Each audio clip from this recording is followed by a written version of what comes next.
Salut tout le monde, j'espère que vous allez bien. Aujourd'hui, on est là pour faire un retour sur l'année que je viens tout juste de passer et pour voir qu'est-ce que j'aimerais bien changer dans ma classe l'année prochaine. Donc, si ça vous intéresse, restez à l'écoute parce que c'est parti.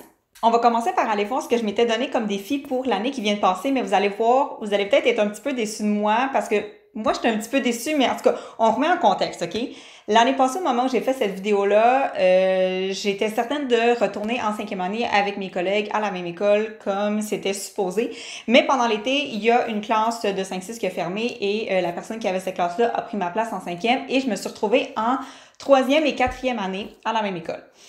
Donc, tous les défis que je m'étais donnés pour l'année qui vient de passer, ben j'ai soit pas pu les faire ou soit je les ai complètement oubliés.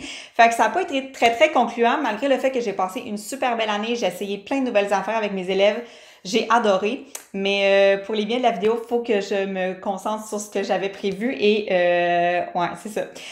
Donc, j'avais prévu premièrement bonifier ma planif techno parce qu'avec mes collègues, on avait une planif pour montrer aux élèves à utiliser leur courriel, à utiliser Word, PowerPoint, etc. Bon, j'ai pas bonifié cette planif-là, puis j'ai pas fait beaucoup de techno non plus, mais l'année prochaine, j'aimerais vraiment ça.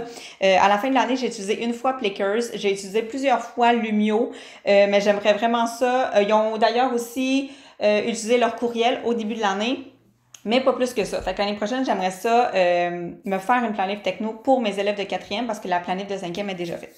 J'avais aussi prévu intégrer les jeux de société à mon enseignement.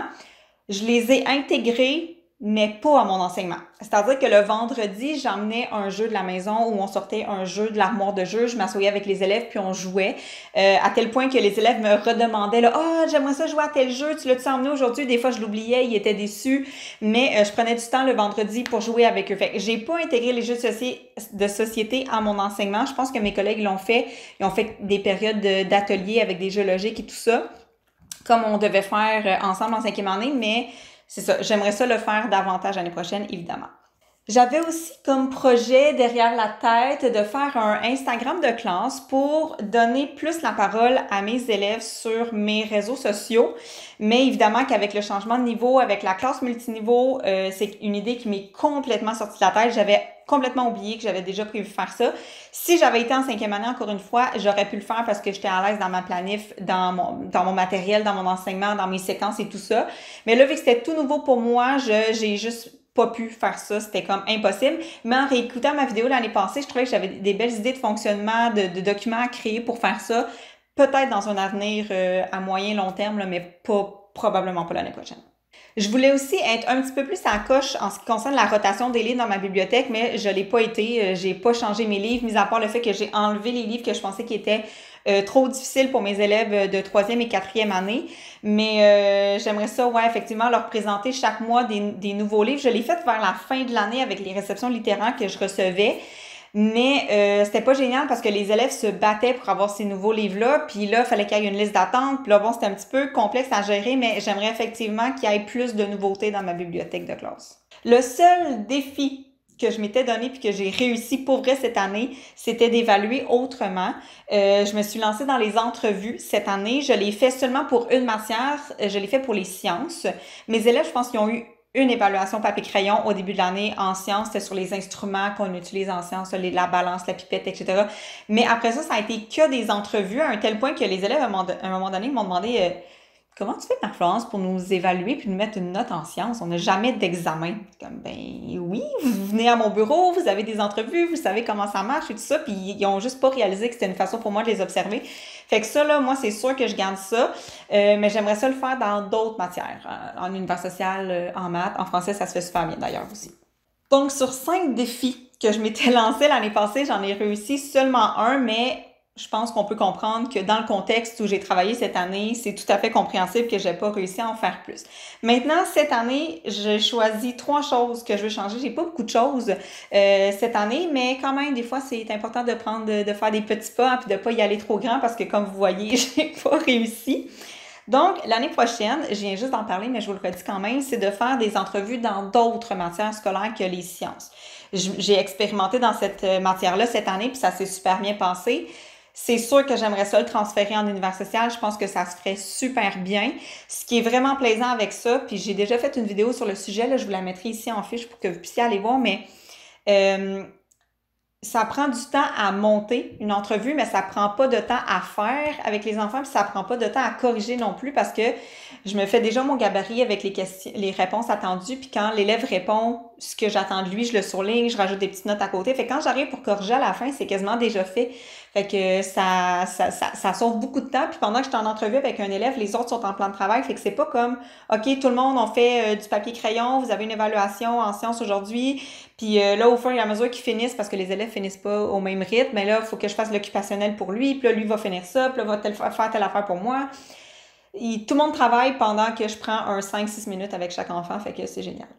J'aimerais ça aussi faire comme Madame Annie, qui est une source inépuisable de suggestions littéraires, d'activités à partir de la littérature jeunesse, faire des suggestions littéraires comme elle fait à ses élèves. Là, souvent, elle prend en photo le livre avec un petit post-it dessus, puis elle écrit un petit mot à l'élève pour lui dire pourquoi elle lui suggère cette lecture-là. Puis moi je viens en tout cas à connaître vraiment bien mes élèves en termes de lecture parce que c'est quelque chose que je mets de l'avant dans ma classe.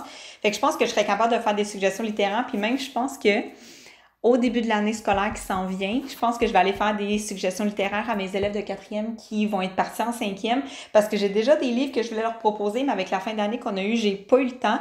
Mais j'aimerais ça pendant la première semaine, là, deuxième semaine, c'est avant que la bibliothèque scolaire commence, aller leur porter des livres dans leur classe avec un petit post-it pour leur dire que j'ai pensé à eux. J'ai déjà plein d'idées.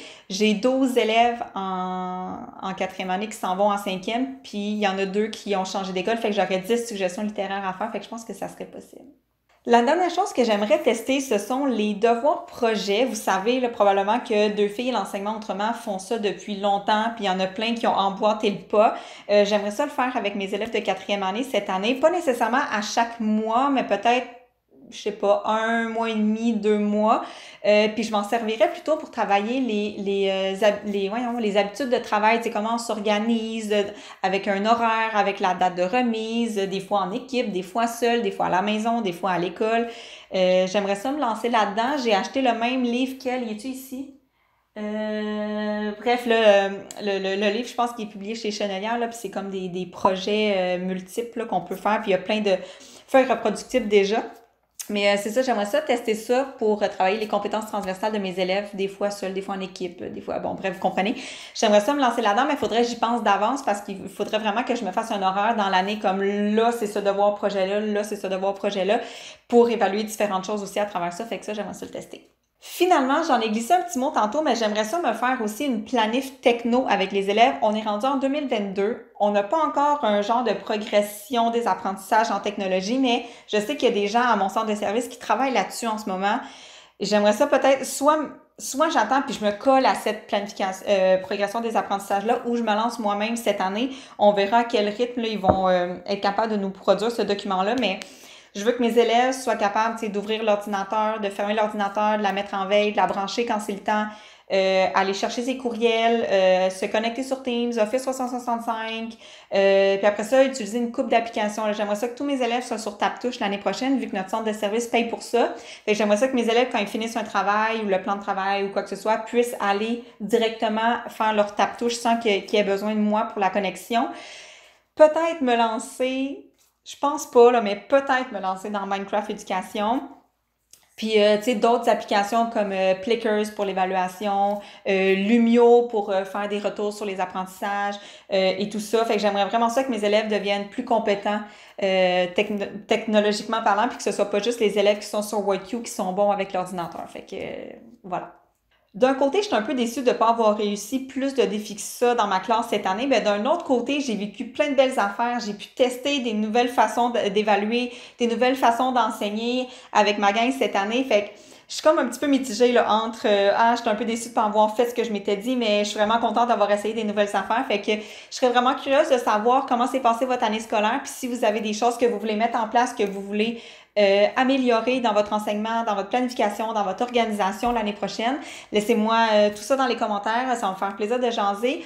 N'oubliez pas aussi de vous abonner à ma chaîne pour manquer aucun contenu et à mes réseaux sociaux aussi. Hein, j'ai Instagram et j'ai un groupe Facebook, Les Trouvailles de Marc-Florence, qui va reprendre vie dès la mi-août ou la fin août. Donc, n'oubliez pas d'être abonné à moi un petit peu partout. Puis sur ce, on se revoit dans une prochaine vidéo. Bye!